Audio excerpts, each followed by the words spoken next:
Hi, this is Matt Baker. This coming Monday is President's Day in the US, and therefore I thought it would be a good time to address the question, are all the US presidents related? You see, back in 2009, a young girl by the name of Bridget Davignon made the news for having discovered that every single US president, except one, is the direct descendant of King John of England. Ever since then, whenever people come across this fact, they assume that something extraordinary must be at work. Some people even start wondering about whether there really are secret societies that control the world, or ancient bloodlines that continue to hold on to power.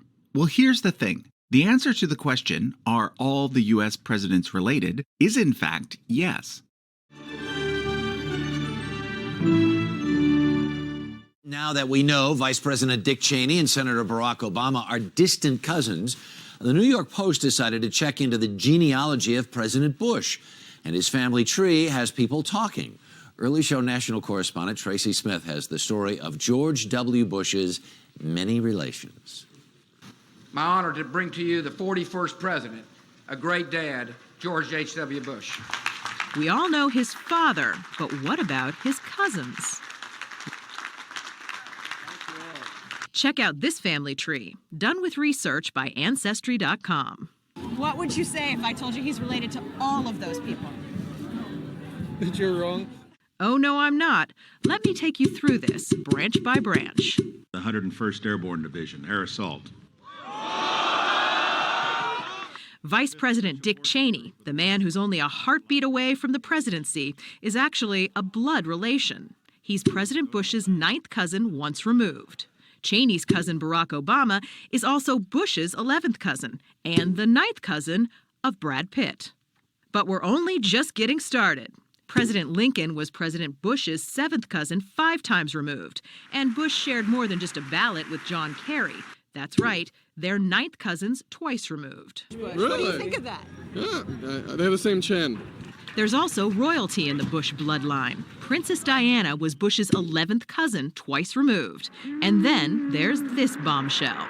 Happy birthday, Mr. President. Sure, she may have been singing to JFK, but what about GWB? He is, after all, her 9th cousin 3 times removed.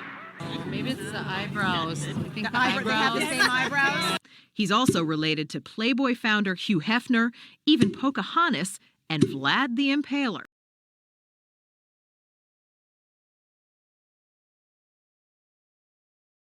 To some, he was the very embodiment of evil, the psychopathic incarnation of the devil himself. He was known as Vlad the Impaler thanks to his favorite method of executing people. Today, though, we remember him as the real-life inspiration for Bram Stoker's infamous Prince of Darkness. In this week's Biographics, we discover the gruesome truth about the real Vlad Dracula.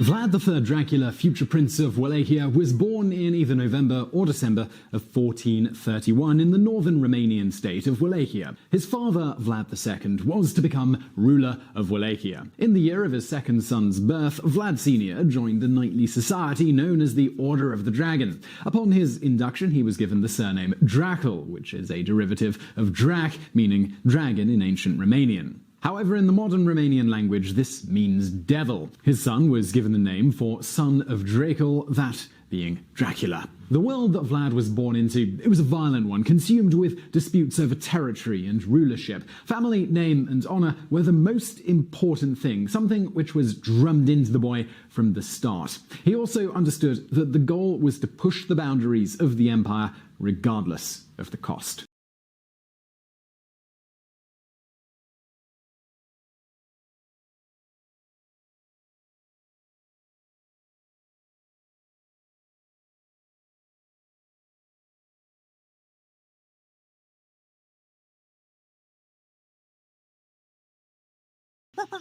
The Joe Rogan Experience. And I say this many times, and I'll say it some more. Give me that lighter. You got it, Fred. Alex Jones, he's made some mistakes, and some big ones. But he's also actually exposed some real shit. And he owns up to the mistakes he's made. They're not good. He doesn't think they're good. there's a thing about finding conspiracies everywhere that's not good for your brain. I really believe this. I think that if you go looking for those things and that's all you look for, and you look for them all the time, you can get real paranoid and real crazy. And then there's also a bunch of people that are trying to stop you from doing that because you do expose some crazy shit. Yeah. You know, he was talking about Epstein a long time ago. I know. A long time ago. He was saying there is a fucking island, and they take all these rich politicians and some celebrities, and they bang these kids. And I was like, come on. He was telling me this a long time ago. So he's also the one who told me about Bohemian Grove. Well, I actually watched it.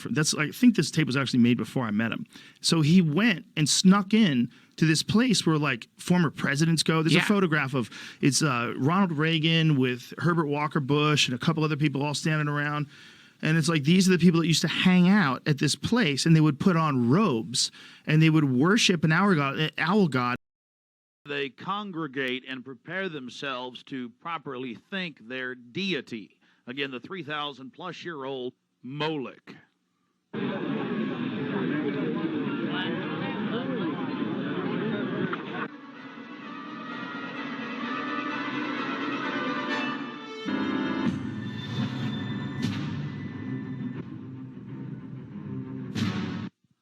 The occult activities are coming up.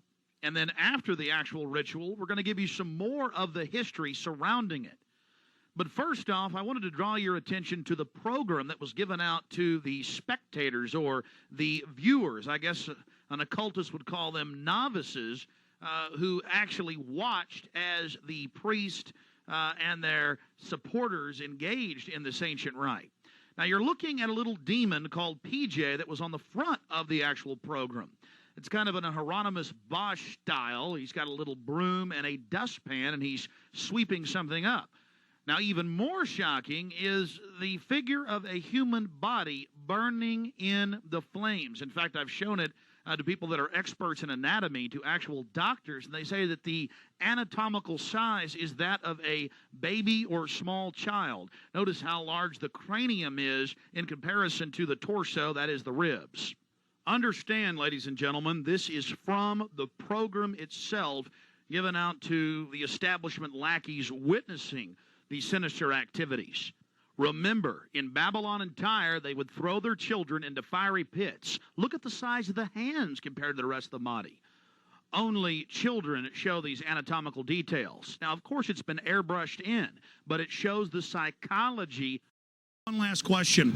I read a Washington Times article many years ago where you had a comment about the organization, and then now it's been in the Wall Street Journal, it's been in a lot of different newspapers, and that's the Bohemian Grove.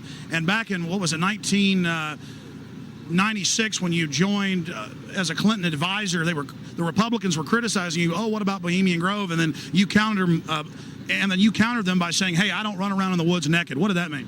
Here is the before-mentioned Washington Times article where he said, I didn't run around naked like they do. I don't know what quote you're referring to. I'm not aware of any quote like that. Listen, I am a happy member of the Bohemian Grove. I like the folks who come there, and it's really inappropriate for me to talk about the group beyond that. Thank you. Have you been there for the ceremony with the cremation of care? Frankly, I don't think that's something I need to talk to you about. Really? That's right. Well, I'm Alex Jones, and I snuck in there in 2000. I'm the guy that blew it wide open and got the video. It's been on national TV. Well, I disrespect you for that. You do? I do. But it's a lot of big public officials going in there. Don't we deserve to know? I don't know anything about you, and I don't know anything about your film. But if you go in there with an understanding, you violated that understanding by releasing that film, and I don't respect you for that.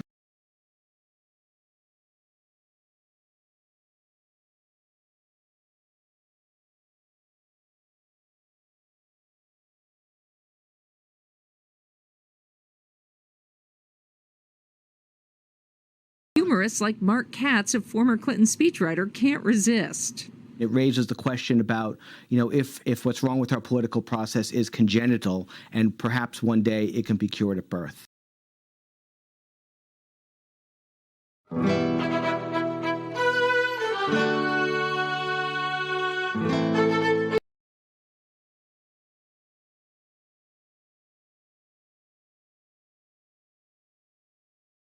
Family legacy begins long before George and Barbara. It was George's grandfather Samuel Prescott Bush, who made his fortune in the railroad industry.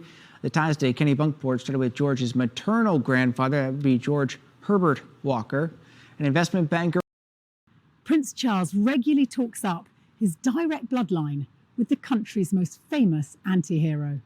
That's right, Vlad the Impaler, renowned for the bloodthirsty treatment of his enemies and thought to be the inspiration behind Bram Stoker's Dracula, is apparently the Prince of Wales's 16 times removed grandfather.